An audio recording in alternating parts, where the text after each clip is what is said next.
ఎప్పుడు హెచ్చిస్తాడు అంటే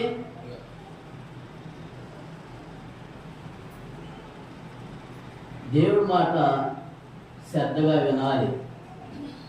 దేవుడి మాట శ్రద్ధగా విన్న వాళ్ళు భక్తులు, లేకపోతే విశ్వాసులు, లేకపోతే భూలోకులు ఇశ్రాయేలు ప్రజలు పాలుతేను ప్రవచించే దేశంలోకి నడిపెత్తకు అవకాశం కలిగింది.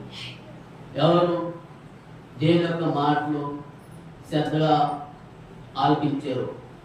నోవాహు దినాల్లో చూసుకుంటే నోవాహు గారు దేవుని యొక్క మాట శ్రద్ధగా విన్నాడు. ఎందుకు శ్రద్ధగా విన్నాడు అంటే నోవాహుకి దేవుడు ఆజ్ఞాపించాడు, నువ్వు కనుక నా మాట కనుక నువ్వు శ్రద్ధగా ఆలకిస్తే కనుక అప్పుడు భూమి మీద నేను ఫలితానికి వచ్చేటట్టుగా నేను